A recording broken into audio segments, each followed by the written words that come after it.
Metro don't trust you, I'm gonna Beautiful morning, yeah, the sun in my morning bed. For more than 25 years, Need for Speed has been one of the most iconic arcade racing game franchises in the entire world. But if you've ever been a part of the community, more than just playing with friends online, you'll know one thing guaranteed.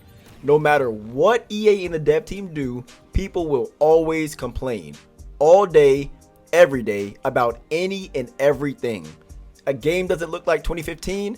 A game doesn't have characteristics from Most Wanted. A game doesn't feel like older games. The handling sucks. The game is too hard. It really doesn't end when half the community doesn't even know what it wants and the other half are hypocrites. The older games are held up to pretty much a gold standard, and that isn't undeserved. They pretty much nailed what a lot of the community back then was yearning for in a racing game, and people not only grew up with them, they experienced them. But that sense of nostalgia and the strong ties it continues to have to this day, it's ruining stuff, bro. Every new release is instantly compared to these old and crusty games from 15 to 20 years ago, and if it doesn't feel pretty much identical, the community dogs on it relentlessly. If EA even dares to experiment with new ideas, everyone starts to complain it's not a real Need for Speed game or it looks like anime. And on the other side of that same coin, if they stick too close to the old formula, now everybody wants to start accusing them of being lazy. That cycle of unrealistic expectations makes it impossible for the franchise to move forward. And it's one of the biggest reasons why the Need for Speed community is so divided today.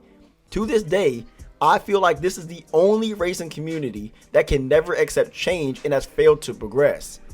Every other community is growing at a rapid rate, accepting and even welcoming change, getting new things to experience, and then you have Need for Speed and its people that want to talk about Most Wanted every day or ask people what they miss about the old games on Reddit.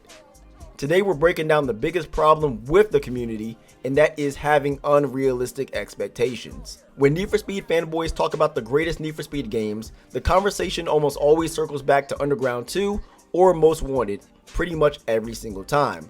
They're classics that nailed a lot of stuff like the actual racing aspect and the cops, which granted are lackluster with the recent entry into the series, so yeah, they deserve the respect they get. Everyone knows about how great Need for Speed games have been over the years. Nobody is taking that away from them, and with how many posts are constantly being made on the subreddit about ranking the games, people intend to never let anyone forget about it either. But here's the issue. Those games are almost 20 years old, if not 20 years old. The gaming industry, not just EA, has been moved forward. Audiences have grown up and changed. What was popular in the world like music choice and aesthetics have changed, and technology has evolved. Expecting every new release to feel exactly like those older titles creates standards that you all keep causing, because the same formula that worked in 2004 doesn't automatically work in 2025. You guys are literally the sole reason why you get disappointed every single time a new game is released. You don't even give it a chance because it's not a Most Wanted remake or proper sequel. I can at least respect the ones who buy the game, play it for more than 30 seconds and just don't like it, because at least you attempted to enjoy it. But for all of y'all who won't even give the games a chance because it's not the same as a game that was made 15 years ago, that's weird. I would even go as far to say you guys are the main ones that hurt the community more than anything else. When people refuse to accept anything beyond Underground or Most Wanted, they block the franchise from finding a new identity and growing with all the modern people and audiences. How do you think it makes the dev team feel when they spend hours and hours, more so days and months, to create a new experience for everyone to enjoy, only for y'all to piss on it continuously for years? That 100% discourages innovation, not to mention it drives away a lot of new people who don't even know about the nostalgia you are even referencing and talking about. This community could have been so much bigger than it currently is if the nostalgia addicts would shut up and allow others to enjoy a game without influencing their opinions. It creates nothing but an endless cycle of negativity every time EA tries something different, because now it's not just the old heads, but they have convinced the new people that join the community, who then proceed to convince more new people who look for validation from the old heads that started the entire thing. Don't y'all want newcomers to feel welcome?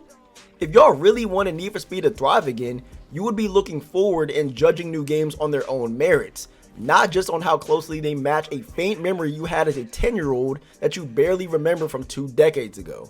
Everyone wants the games to continue getting content, but you keep bashing the games. Do y'all think publishers don't see that stuff, that they don't look at the Reddit?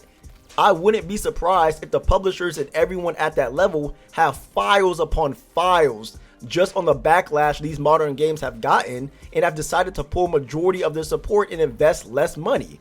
The insanely high expectations within the Need for Speed community have created a lose-lose situation for EA as the publisher.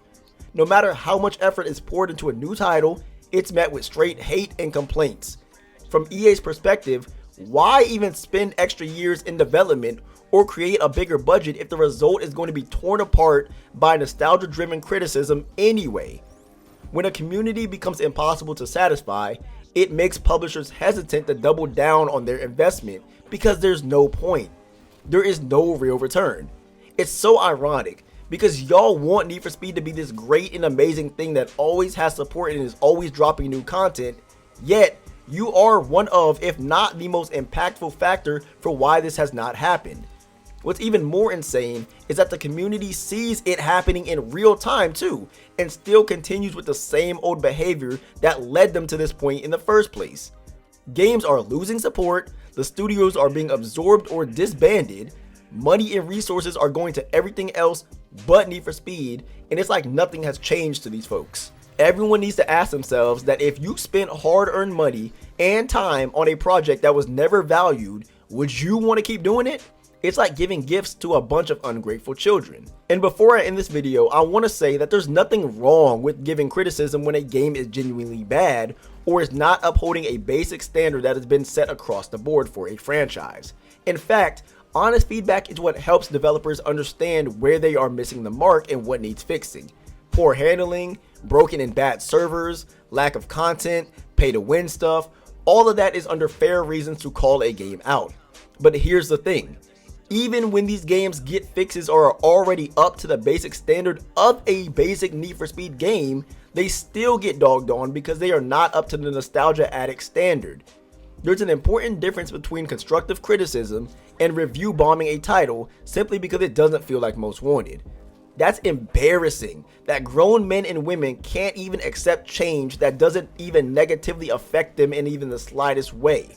Why are you complaining about Kaizen handling? What sense does that make? Why are you complaining about the blacklist coming back, which, keep in mind, is what these nostalgia addicts wanted in the first place, but get mad that the cars aren't exactly the same as they were before? When feedback is based purely on nostalgia rather than the actual quality of a game, it stops being helpful and turns into just blind negativity. That kind of response doesn't help developers towards making better games. It doesn't help anyone at all. At the end of the day, the Need for Speed community's love for the past games is understandable, but living in the past is holding literally everything back. Constructive criticism is valuable, but when it's nothing but nostalgia-fueled negativity being targeted towards every single new release, it hurts everyone. If this community wants to see Need for Speed thrive again, then it needs to know what having balance is. It's cool to honor the classics while also giving new ideas and directions a fair chance. If y'all can actually start to do that, then maybe we can start getting a new Need for Speed every year again, and having them have post-launch content for more than a few months consistently.